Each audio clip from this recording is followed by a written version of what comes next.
A millionaire is walking alone to his luxury car when he's approached by a dangerous kidnapper who forces him toward a dark van, warning him to stay quiet if you don't want to get hurt. When the criminal grabs the businessman by the arm, the situation escalates dramatically, and he realizes he's being taken to an isolated location. At this critical moment, an 8-year-old girl emerges from the corner where she had been begging, holding a brick she found on the ground. With all the strength of her small body, she does something unbelievable. The raw, early Thursday morning air sliced through the fine wool of his expensive overcoat, a brutal contrast to the stuffy warmth of the boardroom Arthur Vance had just left. The negotiation had dragged on for hours, a ballet of numbers and clauses he conducted with a maestro's precision, but it had left his soul feeling hollow.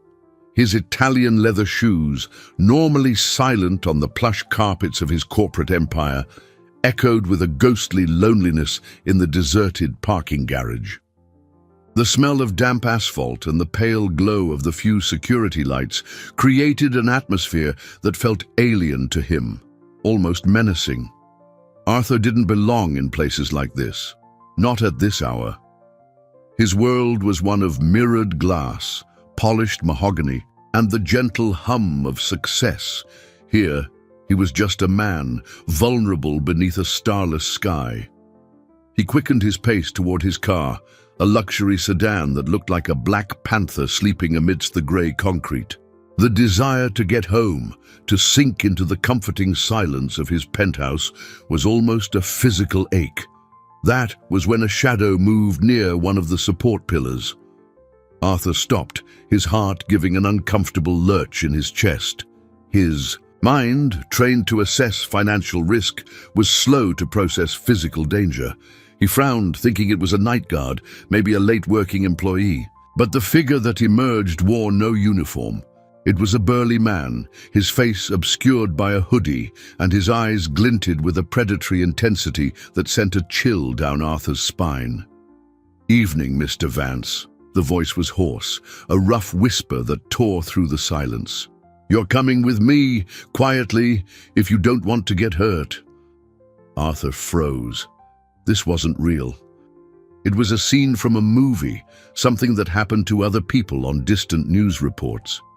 He, Arthur Vance, the philanthropist, the man whose name was on charter schools and children's foundations, couldn't be the target of something so crude. The assailant lunged forward and grabbed his arm with a force that felt like it could crush bone. The touch was a jolt of reality, violent and grimy. "Let's go. The van's right over there." He was dragged along, his feet stumbling in a rhythm dictated by fear. The facade of control he had spent his entire life building crumbled in an instant. Now he was just fear, pure and paralyzing.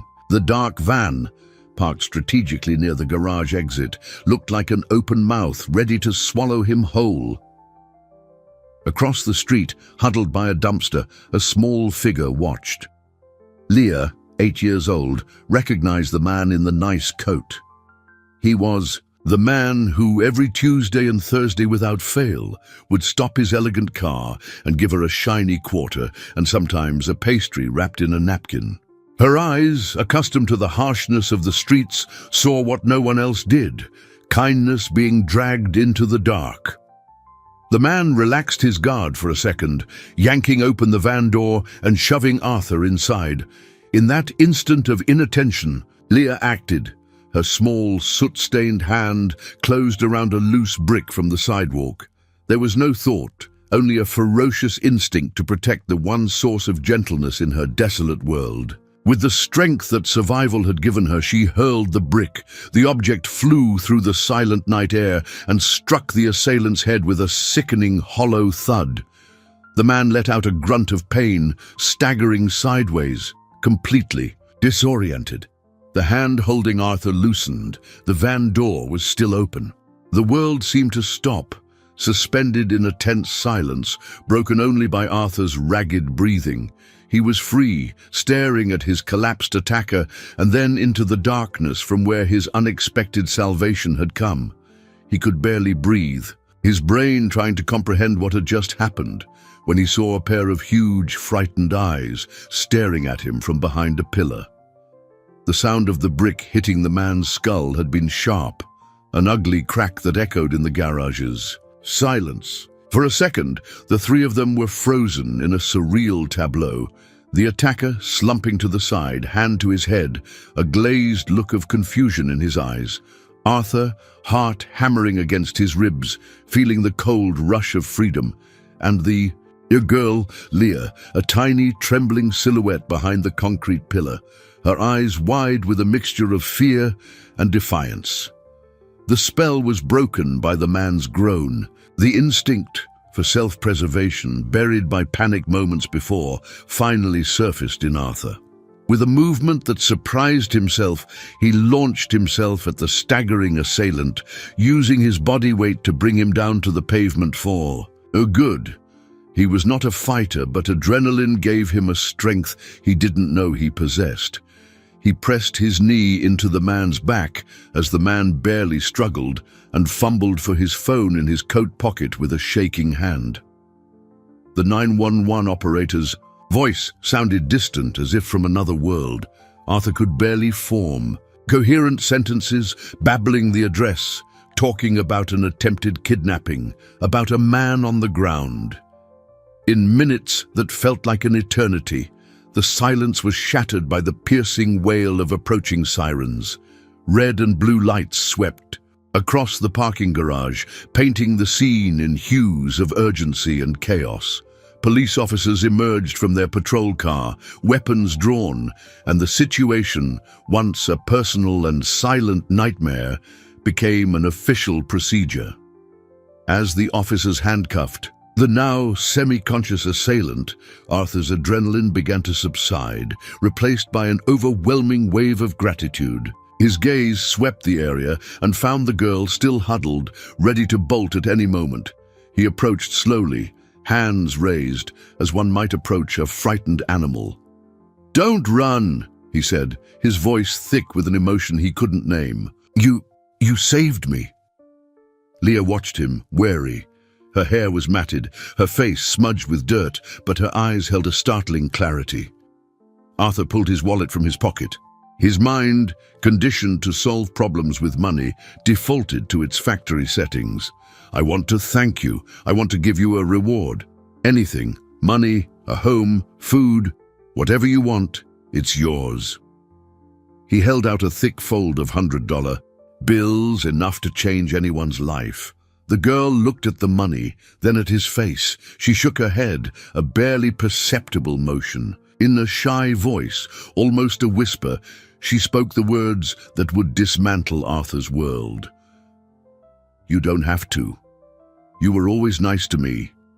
I couldn't let the bad man take you." The simplicity of that statement hit him harder than the attack. This child, who had nothing, had acted not for hope of gain, but out of pure, genuine loyalty to a stranger who gave her pastries. He felt small, ashamed of his first reaction. He put the money away, the lump in his throat tightening.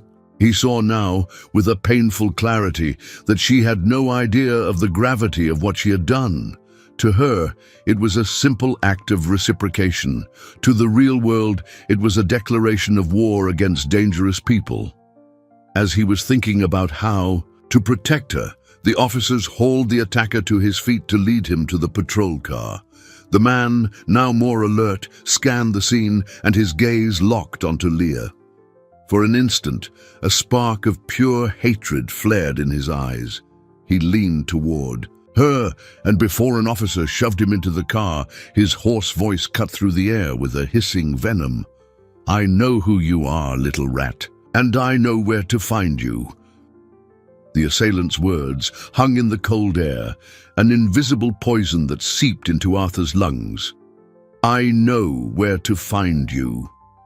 It wasn't a shout, but a whisper heavy with promise. Arthur saw Leah flinch, an instinctive recoil, but her face remained strangely impassive, a mask of street-forged resilience that was more disturbing than any tear.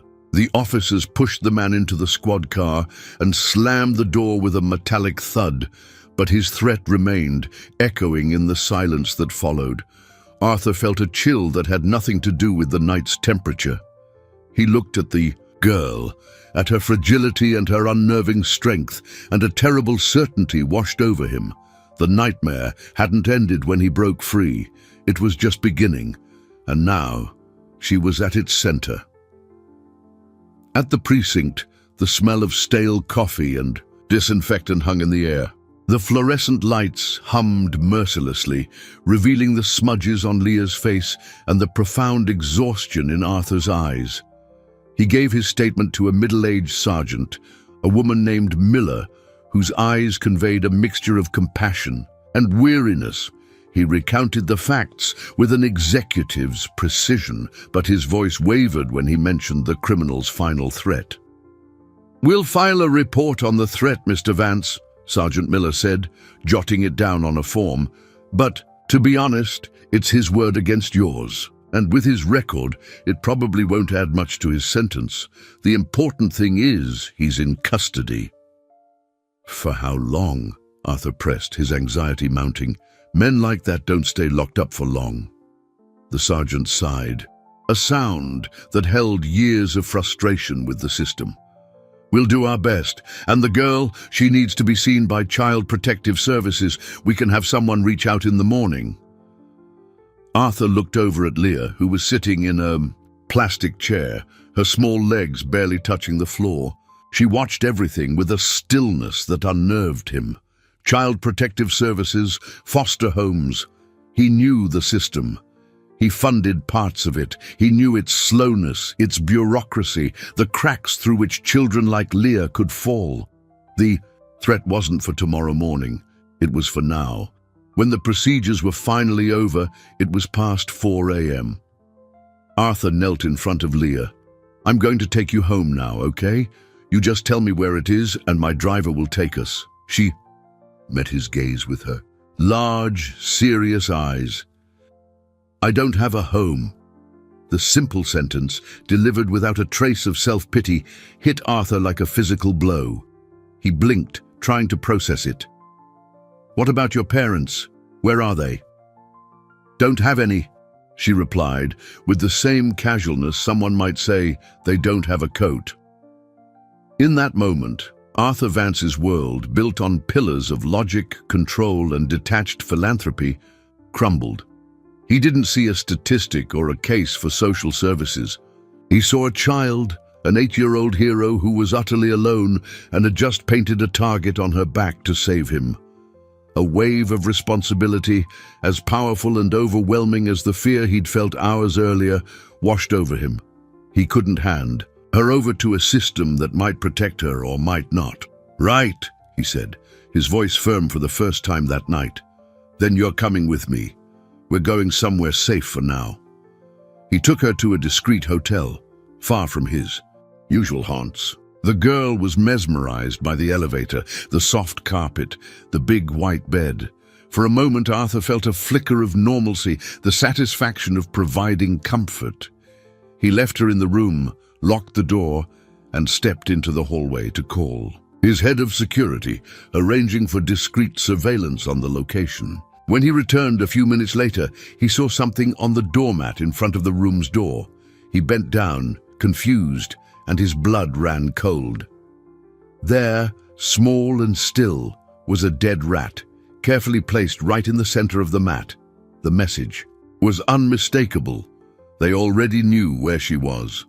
The dead rat on the doormat was a silent scream, a grotesque violation that turned the anonymous sanctuary of the hotel into an extension of the dark parking garage. Arthur's heart hammered against his ribs. How? How had they found her so quickly? Cold sweat broke out on his forehead. He hadn't told anyone about this hotel except his head of security, a man he trusted implicitly. The thought of a betrayal, so close, so immediate, was inconceivable. But the evidence was there, still and macabre, just inches from where Leah slept. He quickly scooped up the animal with a tissue, disposed of it in a hallway trash can, and re-entered the room, the click of the lock sounding obscenely loud. Leah was fast asleep, curled up in the middle of the immense bed, looking even smaller and more vulnerable. Sleep, for her, was a rare and precious escape, and Arthur felt like a monster for knowing that the danger had followed her even here. He spent the rest of the night in an armchair, watching the door, his mind racing, trying to connect the dots of a terrifying puzzle. The attacker's network was faster, more efficient than he could have ever imagined. This wasn't the work of a lone criminal. This was organized. The next morning, he tried to mask his anxiety with a forced normalcy. He ordered a lavish room service breakfast, and Leah ate with an appetite that was both healthy and heartbreaking. She had never seen a croissant before, and her genuine delight in the flaky pastry was a stab to Arthur's heart. He was showing her a world of comforts, but he was also dragging her into the center of a nightmare. He needed to act, but he was out of his element. His power lay in boardrooms, in contracts, in financial influence. Against whispered threats and dead rats at hotel doors, his money felt like a paper shield. Still, it was the only weapon he knew. He called Helen, his lawyer and longtime friend, a pragmatic, sharp woman whose calm in a crisis was legendary. "Arthur, what happened? You sound terrible," she said. He summarized the night, his voice low so as not to wake Leah, who was now drawing on a hotel notepad. He told her about the kidnapping, the brick, the threat, and finally, the rat. A heavy silence settled on the line. "This is intimidation, Arthur," Helen said finally, her voice grave. "And it's well planned.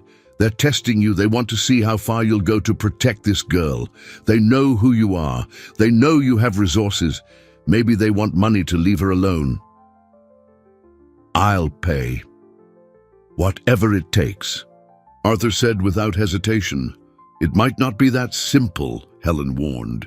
"Paying could be seen as weakness. It could open the door for more extortion. We need to understand who we're dealing with. I'm going to hire a private investigator, someone discreet, who knows how to move in that world. In the meantime, get the girl out of there. Take her somewhere only you know. No security, no drivers, no one." The poison of suspicion entered his thoughts. His head of security, one of his drivers, someone in his company? The paranoia began to set in. He hung up and looked at Leah. She held up her drawing for him. It was a picture of a man in a nice coat and a little girl, holding hands under a smiling yellow sun. The innocence of it, in contrast with the sordid reality of their situation, nearly broke him. That evening, under the pretense of a walk, he took her to a makeshift shelter she had used before, a space under an old bridge, so she could retrieve some of her treasures, a collection of smooth stones and a one-eyed cloth doll. While she was crouched down, gathering her things, a rock hit the concrete wall just inches from her head, then another. They weren't large, but the message was clear. From the shadows on the other side of the river, Arthur saw two hooded figures watching, motionless. They didn't attack. They just watched. They were showing him they knew everything, that they could get close whenever they wanted. Leah flinched, her courage finally cracking. She looked at Arthur, her eyes filled with a terror he hadn't seen before. "They're here," she whispered, her voice trembling. The sound of the rocks hitting the concrete was pointed and methodical, a macabre countdown. Arthur instinctively grabbed Leah's arm, pulling her back, shielding her with his own body. The figures across the river didn't move, two statues of ill omen against the faint city glow. They didn't need to get closer. The distance in that moment was a more powerful weapon, a demonstration of reach and control that made Arthur's blood run cold. They weren't there to attack. They were there to terrorize, to prove that no place was safe, not even the most secret refuges of a homeless child. Leah's bravery, which had seemed unshakable, finally broke. The tremor in her body was real, deep, and the look she gave him was a silent plea that pierced Arthur's soul. "We're leaving. Now," he said, his voice low and urgent. He led her away from the bridge, back toward the lighted streets, but the feeling of being watched never left. Every shadow seemed to hold an enemy, every anonymous pedestrian a potential threat. Paranoia, once a seed, now bloomed in his chest, thorny and suffocating. He took her to his own penthouse. It was a risky move, the most obvious place, but also the most fortified. A high-tech sanctuary with doormen, cameras, and 24/7 private security. Helen would have his head for the recklessness, but he needed a place where he could breathe, where he could feel, even for a moment, that he was in control. Leah's reaction upon entering the apartment was one of pure awe. The sprawling space, the floor-to-ceiling windows revealing the glittering city below, the luxurious silence. It was a different universe from anything she had ever known. She walked on the plush carpet as if treading on clouds, touching the cool surface of a marble sculpture with her fingertips. For a moment, the beauty of the place seemed to chase the fear away, but it was only an illusion. That night, whispers began to follow her.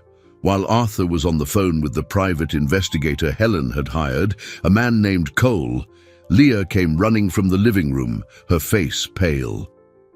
"There are people calling me outside," she whispered, pointing to the balcony. Arthur frowned. "That's impossible, Leah. We're more than 30 stories up." "I heard them," she insisted, her eyes wide. "They said my name. They said they're waiting." He went to the balcony, his heart tight. He slid open the glass door and was met only by the howl of the wind between the skyscrapers. There was no one, nothing but the city's illuminated abyss. It was her imagination, the trauma manifesting itself, but as he turned to reassure her, he saw something on the balcony floor, near the railing. A single crow's feather, black and glossy, something that had no business being there. There were no nests, no trees at this height. It was another symbol, another message. They could get anywhere. Arthur's fortress of glass and steel was no more impenetrable than the space under the bridge.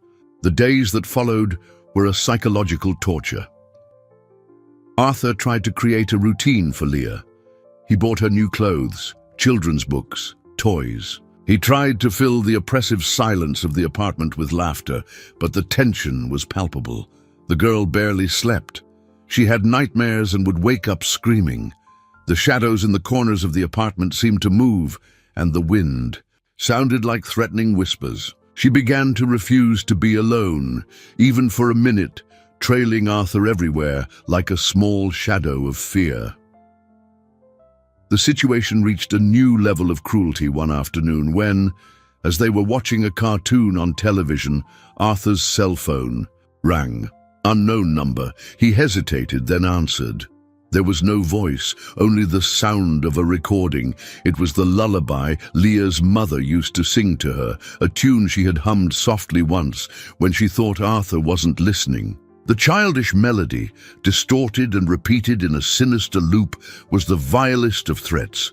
They weren't just following her, they were inside her head, using her most precious memories as a weapon. Arthur hung up, his face a mask of fury and impotence. Leah, who had heard the melody, began to sob quietly, tears streaming down her face. She curled up on the sofa, hugging her knees, completely devastated. The last safe refuge, her own memories, had been invaded.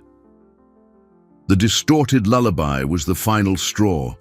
The cruelty of the act broke. Something inside Arthur, the helplessness he felt, curdled into a cold, sharp anger. He looked at Leah, curled up on the sofa, her small body racked with silent sobs, and realized he was fighting the wrong war. His fortresses were of glass and steel, his armies of lawyers and executives. But his enemies fought with shadows, whispers, and stolen memories, and they were winning. He had to change the rules of the game, and fast.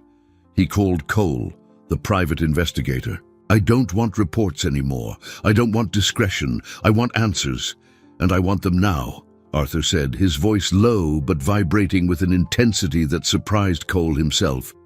Money is no object. Use every resource. I want to know who these people are. I want to know how they know everything. I want the name of the person at the top. Cole, a jaded ex-cop who thought he'd seen it all, felt a chill. Mr. Vance, you understand that to get that kind of information, I'll have to stir up some dangerous nests? This could draw more attention, not less. They're already on my balcony and on my phone. I already have their attention. What I don't have is a name for my enemy. Get me a name, Cole, Arthur commanded, then hung up. His frustration with official channels also hit its peak. He went to the precinct again, this time with Helen. He presented the dead rat, the crow's feather, the call log with the lullaby. Sergeant Miller listened with sympathy, but her hands were tied. Mr. Vance, I understand your anguish, I really do. But all of this, it's circumstantial evidence. Intimidation is a difficult crime to prove without a direct threat, without a witness. A rat could be a pest. A feather could be the wind. A phone call could be a sick prank. Legally, we don't have enough to act. So you're going to wait until something happens to her? Arthur exploded, losing his composure. You'll wait until they actually hurt her to have something concrete? Those are the rules of the system we work in, the sergeant said, exhaustion plain in her voice. Arthur left the precinct feeling trapped. The legal system, the pillar of the society he so trusted, was a paper fortress, too slow and bureaucratic. To protect a child in imminent danger, he was on his own in this, he and Leah. This realization forced him to make a drastic decision. He had to get her out of the city, disappear. He had a country house, a secluded lodge in the Catskills, a place no one in his professional circle knew about. He'd bought it years ago on an impulse and had barely ever visited. It was the perfect hiding place. He packed a bag hastily, grabbing only the essentials. He told Leah they were going on a trip, an adventure. The girl, despite her constant fear, seemed to brighten at the idea of leaving the apartment that had become a gilded cage. As they were preparing to leave, the doorman buzzed on the intercom. Mr. Vance, there's a delivery for you down here. A small package. I didn't order anything, Arthur replied, suspicious. It's from a florist, sir. A gift for your little visitor is what the delivery man said. Arthur's blood ran cold. Don't accept it. Send it back. Don't accept anything. He hung up, panic seizing him. They knew she was there. They knew his plans to leave. He ran to the window, peering down at the street below. And then he saw him. Across the avenue, an ordinary-looking man holding a bouquet of flowers stared directly up at his window. When their eyes met, the man raised his free hand and gave a slow, deliberate wave, as if to a child. Then he let the bouquet drop to the sidewalk, turned, and melted back into the crowd, disappearing. The gesture wasn't friendly. It was an assertion of omnipresence, a reminder that they were everywhere, and that running wouldn't be as easy as he thought. The man with the flowers vanished into the crowd, but his image was seared into Arthur's mind, a smiling spectre in the city's hustle. That wave, so casual from so far away, was more terrifying than any direct threat. It was a display of power, of total surveillance. The message was clear: there is nowhere to run. We are watching your every move. The trip to the Catskills, which moments before had seemed like a solution, now sounded like a trap. Taking Leah to an isolated place could mean simply cornering themselves, far from any possible help. The city, with its crowds and anonymity, suddenly felt like the safer hiding place. Arthur stepped back from the window, his heart racing. He looked at the packed bags on the floor, at Leah's expectant face. The promise of an adventure now tasted like a bitter lie. He couldn't risk it. Not like this. The change in plans had to be immediate and radical. He was playing chess against an opponent who was always 3 moves ahead. It was time to flip the board. "Change of plans, Leah," he said, trying to keep his voice steady. "We're not going on a trip anymore. I have a better idea." His plan was born of desperation and a sudden clarity.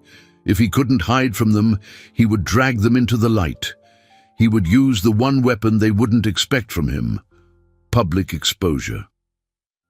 Arthur Vance was a private man. His philanthropy was quiet, his media appearances rare and controlled. He guarded his privacy as zealously as he guarded his investments. Now he would sacrifice it. He called Helen. "I want to call a press conference today, as soon as possible." Helen was silent for a moment. "Arthur, what are you thinking? This is the opposite of what we discussed. Exposing the girl, exposing the situation. This could put her in even more danger." "They already know everything, Helen. They're toying with us. Darkness is their playground. I'm going to turn on all the lights," he said, the determination in his voice unshakable. "I'm going to tell the whole story. The kidnapping, her courage, the threats. I'm going to put her face on every newspaper, every TV channel. I'm going to make her the most famous child in the country. They won't be able to touch her in the shadows anymore because there won't be any shadows. There will be floodlights." It was a colossal gamble, an all-or-nothing move. It could protect her by making her untouchable in the court of public opinion, or it could paint an even bigger target on her back. But inertia was the worst option. The press conference was hastily arranged in the lobby of one of his company's buildings. Journalists, drawn by the rare appearance of the reclusive billionaire, packed the room. Arthur took the podium, Leah at his side, holding his hand tightly. The girl, dressed in new clothes, looked frightened by the camera flashes, but she lifted her chin, a spark of her old bravery shining in her eyes. Arthur told the story. His voice, normally calm and measured, was thick with emotion. He described the attack, Leah's courage, and then bluntly detailed the campaign of psychological terror that followed. He didn't name names, but he painted a vivid picture of a criminal organization that operated through fear. "This girl is a hero," he declared, his voice echoing in the silent hall. "And for her act of bravery, she is being hunted. I am here today to say that she is no longer alone. Anyone who tries to harm her will no longer be facing a defenseless child. They will be facing me, and they will be facing the eyes of this entire city." The story exploded. It was the headline on every news site. The image of Leah, small and defiant next to the magnate, was everywhere. The public embraced her cause with fervor. The girl with the brick, the little hero. Arthur's plan seemed to have worked. The exposure had created a shield of notoriety. That night, exhausted but with a new sense of hope, they were getting ready for bed. Arthur finally felt like he had regained control. That's when Cole called. His voice was tense, urgent. "Mr. Vance, I found something. The call with the lullaby. We traced the source. It didn't come from a burner phone or a payphone. The signal, it came from inside your building." Cole's revelation fell on Arthur like a slab of concrete. "From inside your building." The words echoed in his mind, shattering the fragile sense of security the press conference had built. The enemy wasn't just outside, watching through the windows. He was within the walls, breathing the same air. The sanctuary, the fortress, was an illusion. The betrayal was close, intimate. Every familiar face in the building, doormen, security guards, cleaning staff, neighbors, instantly became a suspect. Paranoia, once a generalized anxiety, now sharpened to a fine, painful point.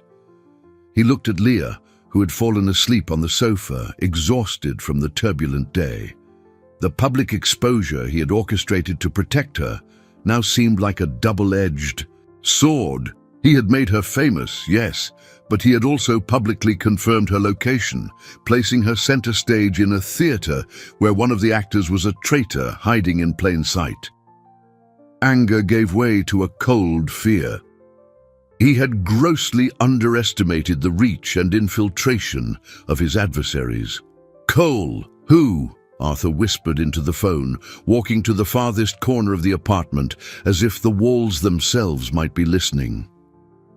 "I don't know yet," the investigator replied. "The signal was triangulated to the building, but the precision isn't enough to pinpoint an apartment or a specific floor. It could be anyone, an employee with access, a resident. It could even have been someone who piggybacked off a resident's Wi-Fi network. What this tells us, Mr. Vance, is that they have resources and technical know-how. These are not amateurs." Arthur hung up, feeling the weight of the world on his shoulders. He walked to the massive window, staring down at the city below. The lights that once symbolized his success now seemed like a million watching eyes. He felt like a fish in a bowl, every move exposed. The relationship with Leah also began to deepen and complicate. Their shared trauma and forced proximity had forged a powerful bond. He was no longer just a benefactor. He was her sole protector, the only constant in her chaotic world. And she, to him, had become more than a responsibility. Her resilience, her stubborn innocence in the face of terror, was a source of strength he hadn't known he needed. He began to teach her to read, spending hours sitting on the floor with colorful children's books. In these small islands of normalcy, the fear seemed to recede. Leah was a quick study, absorbing knowledge with the same intensity with which she absorbed life. She started calling him Arthur, no longer Mr., and the subtle shift in her tone carried a weight of familiarity and trust that both warmed and terrified him. He was growing attached to her in a way that left him vulnerable. The fear of losing her was now a personal terror, not just a moral imperative. The challenges, however, grew more complex. Leah's sudden fame attracted not only sympathy but also the scrutiny of the media and social services. Social workers began making regular visits, questioning Arthur's suitability as a temporary guardian. They were professionals, doing their jobs, but every question about his past, about his fitness to care for a child, felt like an indictment. He, the man who controlled an empire, now had to prove he was fit to be a father. The external pressure was relentless, but the internal pressure was worse. One night, Leah woke from a nightmare, screaming. Arthur rushed to her room to find her sitting up in bed, trembling. "I dreamed about the bad man," she sobbed. "He wasn't alone. There was another man with him. A man I know." Arthur sat beside her, his heart tight. "Who, Leah? Who was the other man?" She shook her head, tears streaming down her face. "I don't know his name, but I've seen him before. He worked in the building where you have your big office. He cleaned the floors." Leah's revelation hit Arthur with the force of a physical blow. He cleaned the floors. An anonymous figure, a face in the crowd of staff who moved through his empire daily. Someone he had likely passed dozens of times in the hallways without ever registering his existence. The betrayal wasn't just close. It was invisible, hidden, in plain sight. The criminal network didn't need sophisticated hackers or high-level corporate spies. They had something far more effective. The overlooked man, the one who hears everything because no one ever notices him. The one who would know his schedules, the meeting rooms, the garage he used. The one who could have planted the crows, a feather on his balcony, or made the call from a co-worker's unattended phone. "Are you sure, Leah? Try to remember his face," Arthur urged, his voice controlled despite the urgency he felt. Leah closed her eyes, her small face scrunched in concentration. He was tall, and he had a little scar near his eye. He was always whistling a song, the same song. She began to hum a simple, out-of-tune pop song that Arthur vaguely recognized. The description was thin, but it was more than he'd had. It was a thread to pull. The next morning, he didn't go to the office. He sent a message to his COO requesting, under some vague pretext, the complete list and ID photos of all third-party cleaning staff from the last 6 months. When the file arrived in his inbox, he opened it with his heart in his throat. He sat with Leah in front of the computer screen. "We're going to play a game," he said, trying to sound casual. "A memory game. You tell me if you recognize any of these faces." He scrolled through the photos slowly, one by one. There were dozens of faces, men and women of all ages, most with tired smiles or neutral expressions for the ID camera. Leah stared intently, shaking her head no at each one. Arthur began to feel his hope dwindle. Maybe it was just a nightmare, a creation of her traumatized mind. Then he stopped on one photo, a tall, middle-aged man with a vacant stare. And there, almost imperceptible in the low-resolution image, was a small white scar next to his left eye. Before Arthur could say a word, Leah's finger shot out and tapped the screen. "That's him," she whispered, her voice trembling. "That's him." The name on the file was Ricardo Diaz. Hired 5 months ago. Clean record. No red flags. A ghost. Arthur felt a chill. He forwarded the photo and name to Cole immediately with a single instruction: find him. The discovery, instead of bringing relief, deepened the chasm of distrust. If a janitor was an informant, how many others could there be? How high up did the rot go? He started looking at his closest executives, his assistants, even Helen, his friend, with a sliver of doubt. Trust, a pillar of his life and his business, was crumbling. This erosion of trust began to affect his relationship with Leah. He became overprotective to a suffocating degree. He restricted their outings even more, installed more cameras, monitored every person who entered or left the building with a feverish obsession. Leah, who had started to blossom under his care, began to wilt again. The gilded cage was becoming just a cage. "Don't you trust anyone, Arthur?" she asked one day, with the blunt wisdom only a child possesses. They were on the balcony, now screened in with newly installed security netting, and he had stopped her from waving to a child in the neighboring building. The question caught him off guard. "I trust you, Leah," he replied, but the words sounded hollow even to him. "No," she said, looking him in the eye, "you're scared, and your fear is locking me in here." Her words were like a mirror, reflecting a truth he didn't want to face. He, the powerful man, was being ruled by fear, and in his desperate attempt to protect her, he was suffocating the very life he was trying to save. That same night, Cole called with news. He had a lock on Ricardo Diaz, and what he'd found was far more shocking than Arthur had expected. Diaz wasn't just an informant. He was the older brother of the man Arthur had subdued in the parking garage, the man Leah had hit with the brick.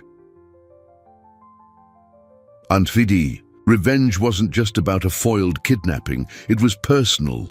It was a matter of family. The news that Ricardo Diaz was the brother of the original kidnapper, Marcos, changed everything. This was no longer an impersonal, greedy criminal organization reacting to an interference in their business. It was a vendetta, a family wound that was bleeding hatred and demanded retribution. Arthur felt a knot tighten in his stomach.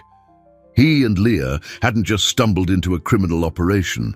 They had crashed into the brick wall of a twisted and dangerous family loyalty.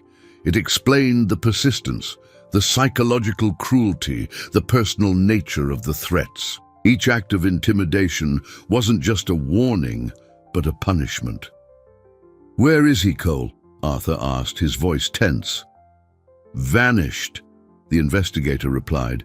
"He quit his job the day after the press conference, cleaned out his locker, and disappeared. The address he gave on his employment forms is a fake. He's a ghost, just like his brother probably was before he got nabbed. A ghost with a grudge. The thought was terrifying. Arthur looked over at Leah, who was drawing in a corner of the room, oblivious to the conversation that was further sealing her fate. The shield of public opinion he had built suddenly seemed flimsy. To the world, she was a hero. To Ricardo Diaz, she was the girl who had hurt his brother and shamed his family. The revelation forced Arthur to reevaluate his strategy. Passive defense was no longer enough. He needed to go on the offensive. But how do you fight an enemy with no face and no address? His fortune, his connections, his corporate power were useless against a man driven by a deep-seated grudge and operating in the cracks of society. The constant tension began to take its toll on them both. Leah, who once saw Arthur as a savior, now also saw him as the epicenter of the earthquake that had shattered her life. She loved him, he knew, but there was a subtle resentment growing in her eyes. Life with him was safe, but it wasn't free. She missed the brutal autonomy of the streets, the simplicity of worrying only about her next meal, not about shadows who had names and reasons to hate her. One afternoon, that tension boiled over. Arthur, frustrated by Cole's lack of progress and paranoid about security, snapped at Leah for opening the door for a pizza delivery guy before he could check the peephole. "I told you never to open the door, Leah." "Never," he yelled, his voice louder than he intended. Leah shrank back, her eyes filling with hurt and anger. "I was hungry, and you were locked in your office again, being scared of everything. At least on the street I could go where I wanted. I didn't have a guard watching me all the time. On the street you almost died, and it was to save me," he shot back, desperation leaking into his voice. "And now I'm dying in here," she screamed back, the tears finally breaking free. "I hate this life. I hate being scared all the time. I wish I'd never thrown that brick." Her words hit him like a punch to the gut. "I wish I'd never thrown that brick." The phrase, born of a child's pain and fear, was the cruelest weapon Ricardo Diaz could have possibly used, and he hadn't even needed to be there to wield it. Arthur stood speechless, watching the girl he was fighting so hard to protect turn against the very act that had brought them together. He saw now, with devastating clarity, that it wasn't enough to protect her physically. He had to heal the wounds his protection was inflicting. He knelt in front of her, his pride shattered. "I'm sorry, Leah. You're right. I am scared, and I'm turning my fear into a cage for you. That's going to change, I promise." That night he made a decision. If he couldn't find Ricardo Diaz, he would make Ricardo find him. But this time, it would be on his turf, on his terms. He called Cole. "I have a new plan. Stop looking for Ricardo. We're going to make him come to us, and we're going to be ready." He knew it was a high-risk gamble. He was using Leah as bait, a thought that disgusted him, but it was the only way to end this. He looked at the sleeping girl, an exhausted angel in a war she didn't ask for. "I'm going to fix this, little one," he whispered. "Whatever it takes." Arthur's plan was as dangerous as it was simple. Create a routine, a semblance of normalcy, predictable enough to lure Ricardo Diaz into a trap. It was a war of nerves, a line cast into the darkness in the hope that the predator would bite. The decision gnawed at him. Using Leah, even to ultimately protect her, felt like a betrayal of the silent vow he had made to keep her safe. Every forced smile, every casual outing he planned was tainted with guilt. He began taking Leah to a small park near the building every afternoon, always at the same time. The park was open, with few places to hide, and Cole and his small team of discreet operators would be positioned, watching from every angle. At first, Leah was suspicious. The sudden freedom, after weeks of confinement, felt wrong. "Why are we coming here every day?" she asked on the third afternoon, swinging slowly, her eyes scanning the surroundings with a caution no child her age should possess. "Because you were right," Arthur said, sitting on the bench beside her. "You need fresh air. You need to be a kid, and I'm not going to let fear stop me from giving you that anymore." The answer was truthful but incomplete, and he hated the omission. Gradually, however, Leah began to relax. The park routine became a high point of her days. She made friends with other children, laughing with a spontaneity Arthur hadn't heard in weeks. Watching her chase pigeons, her hair flying, her face lit with joy, was both a balm and a torture for him. Every laugh from her raised the stakes. The days turned into a week, and nothing happened. The tension was excruciating. Cole called every night with the same report. No sign of him. All clear. Ricardo's absence was almost more unnerving than his presence. Was he watching? Was he waiting for the perfect moment? Or had he simply given up and disappeared? The uncertainty was a slow poison. Arthur began to doubt his own plan. Perhaps he had been arrogant to think he could predict the movements of a man driven by revenge. Perhaps he was just exposing Leah to needless danger day after day. It was on a Friday afternoon, nearly 2 weeks into the plan, that things changed. The day was grey, threatening rain. The park was emptier than usual. Leah was on a slide, and Arthur was watching her from their usual bench. He felt a prickle on the back of his neck, the unmistakable sensation of being watched. His eyes methodically scanned the perimeter. And then he saw him. Across the street, standing by a newsstand, was a man. He wasn't tall like Ricardo, nor did he have a scar.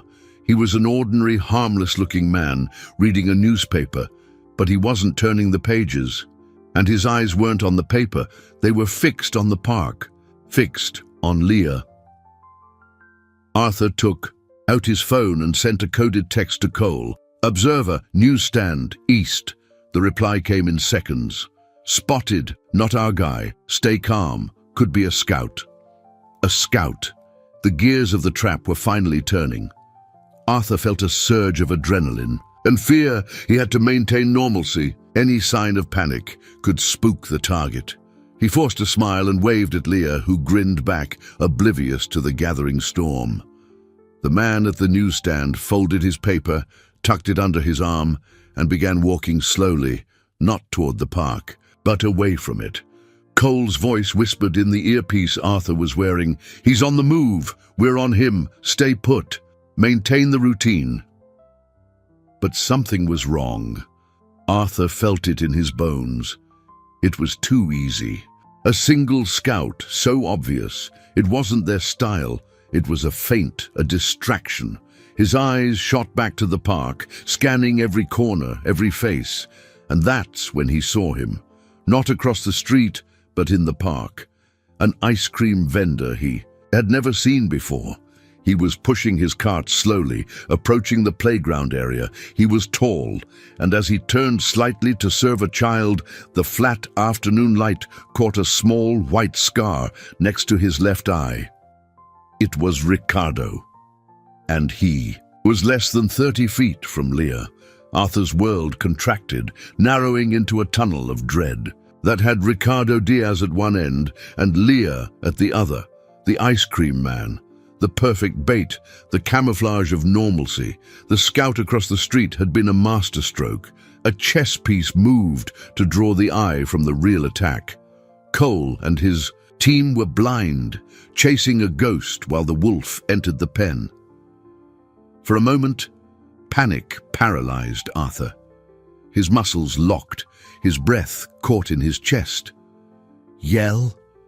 It would cause a pandemonium, scare Leah, and might give Ricardo the chaos he needed. To grab her and vanish, stay quiet, that would let him get closer. "Cole, it's a misdirect," he hissed into the mic, his voice a taut thread of sound. "Target's in the park. Ice cream vendor. I repeat, the target is in the park." There was no immediate reply. Time stretched, becoming an elastic, torturous substance. Every push of the ice cream cart toward the slide was a thud in Arthur's heart. He stood up, forcing a calm he didn't feel.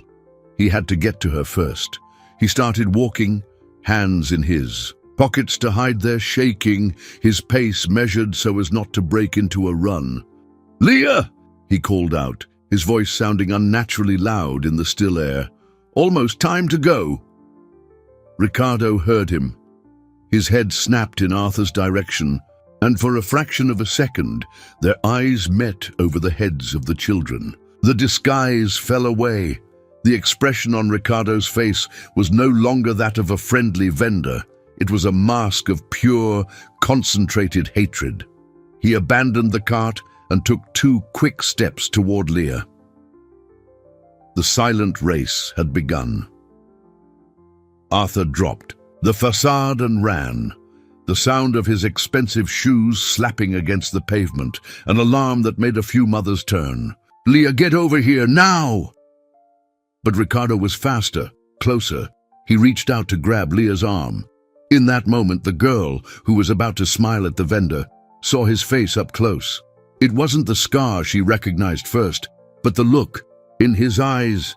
The same empty predatory gaze from her nightmare, the same wrongness, the survival instinct honed by years on the streets screamed inside her. She didn't scream in fear, she screamed in fury and with terrifying clarity. "It's him, the man from the picture, help!" The cry tore through the air, specific and accusatory. It wasn't the wail of a frightened child, it was the pointing finger of a witness. For a moment, Ricardo hesitated, caught off guard by the directness of the accusation. That hesitation was all Arthur needed. He didn't think. He acted. He launched himself forward with the force of desperation and crashed into Ricardo, sending them both tumbling to the ground in a tangle of limbs. The scene exploded into chaos. Children cried, parents yelled, and suddenly anonymous figures who had been pedestrians or newspaper readers converged on the spot. It was Cole's team, finally in action. They swarmed the scuffle, pulling Arthur away and subduing Ricardo with brutal, quiet efficiency. Arthur scrambled to his feet, breathless, his body aching, adrenaline singing in his veins. His only thought was Leah. He saw her, huddled by the slide, trembling from head to toe, but her eyes were locked on him. He ran to her and swept her into his arms, pulling her tight against his chest. The sirens began to wail in the distance, growing closer. The nightmare was ending. He held her tight, feeling her small, shaking body against his, and in the cacophony of screams and sirens, he heard only the beat of her heart, a rhythm that was now, irrevocably, the rhythm of his own life. The sirens, once a distant alarm, now became the sound of salvation. The arrival of police and an ambulance turned the chaos into an orderly procedure. Paramedics checked on Arthur and Leah, who refused to let go of his hand. He had scrapes and a bruise already, forming on his cheek, but he felt no pain. All he could feel was the shaking of Leah's body, which he held as if she were made of glass. Ricardo Diaz and the scout were led away in separate squad cars, their faces impassive, defeated. Cole approached, his face grim, but with a nod that said, "It's over." At the precinct, the atmosphere was different from the first time. There was no late-night confusion, but a tense calm, the hum of a successful operation. Helen was already there, her presence a rock of competence and tranquility. While Arthur gave his statement, with her at his side, a kind social worker named Clara took Leah into a private room to talk. Arthur hesitated, the instinct to not leave her alone, screaming inside him, but Clara's gaze was professional and compassionate. "It's for her own good, Mr. Vance. We need to understand what she wants, what she needs." While he waited, Helen brought him the news. Ricardo's confession had been an avalanche. Pressured by the capture in the act and the prospect of a long sentence, he gave up everything. The criminal network was exactly what Cole had suspected. an organization that controlled territories through extortion and intimidation, led by a man known only as the Janitor. Arthur's kidnapping hadn't been random, he was a high-value target. Leah's interference was a humiliation the organization couldn't tolerate, and Ricardo and Marcos's quest for revenge had aligned perfectly with the network's need to make an example. With the confession, warrants were issued. The operation that unfolded that night dismantled the organization's backbone. The fear that had held their power in place dissolved the moment they were exposed, but the victory over the criminals seemed secondary to Arthur. His true verdict was being decided in that room next door. His mind raced, imagining the future, shelters, foster homes, the bureaucracy of the system. He was ready to fight, to move heaven and earth, to use all his influence and wealth not to lose her. When Clara emerged from the room, her expression was soft. "She's an extraordinary girl," she said, "strong, smart, and very clear about what she wants." Arthur's heart stopped. "And what does she want?" Clara smiled. "She told me everything, about the streets, the pastries, the brick, the fear, and then I asked her where she felt safe, where her home was." Clara paused, looking Arthur directly in the eye. "She didn't point to a place on a map. She pointed to the door of the room you were in and said, 'I want to stay with Arthur. He's my home.'" A wave of emotion so overwhelming hit Arthur that he had to brace himself against the wall. All the battles, all the fear, all the anguish of the last few weeks had culminated in that one moment, in that simple, powerful sentence. He hadn't saved her. They had saved each other. When Leah came out of the room, she ran to him and hugged him tightly. There was no more trembling, just a firm, secure hold. On the way home, a comfortable silence filled the car. The city outside looked the same, but for them everything had changed. The threat had dissipated. Fear had given way to a quiet certainty. Arthur looked at the girl beside him, who had finally fallen asleep, her head resting on his arm. She was no longer a burden, a responsibility, or a cause. She was his daughter. The conflict was over. A new life was just beginning. 6 weeks later, the penthouse apartment was no longer a sanctuary of silence and solitude, but a home that hummed with the energy of new life. Leah's adoption process, fast-tracked by the case's notoriety, and Ellen's intervention was in its final stages, a formality that would simply put on paper what their hearts already knew to be true. The janitor's criminal network had been completely dismantled, the Diaz brothers facing long sentences, and peace, once an abstract concept for Arthur and Leah, had become the texture of their days. Leah now read entire books by herself, her laughter echoing through hallways that had once known only the footsteps of a lonely man. The transformation was visible in her, in the healthy glow of her skin, in the confidence with which she took up space in the world. But the greatest change had occurred within Arthur. He was no longer the man who had walked out of that late-night meeting. The control he had so prized was replaced by a vulnerable surrender to love. His empire, once the center of his identity, was now just a tool for a greater purpose. In his immaculate home office, in place of a business award, there now rested on a velvet pedestal a crude, imperfect object, the brick. It was a daily reminder, not of his fragility, but of the strength that can emerge from the most unexpected places. Inspired by their journey, he had established the Leah Foundation, a comprehensive and aggressively funded program not to build buildings, but to create real, immediate safety nets for children on the streets, with rapid response teams, secure shelters, and above all, a promise that no child who asked for help would be lost to bureaucracy. It was his new legacy. That Thursday afternoon, he picked Leah up from school. She ran toward him, her book-filled backpack bouncing, her face radiant. "Dad, can we go by that place?" she asked in the car, a question she asked every so often. He smiled. Of course we can. He drove to the parking garage, the same one where it all began, but the place was unrecognizable. The asphalt had been repaved, the walls painted, and a series of powerful LED floodlights bathed every corner in a bright, clear light, eliminating all shadows. High-definition cameras, visible and deterrent, monitored every entrance and exit. It was a symbol of his own transformation. Where there was once danger, he had built safety. They got out of the car and walked hand in hand across the now bright concrete.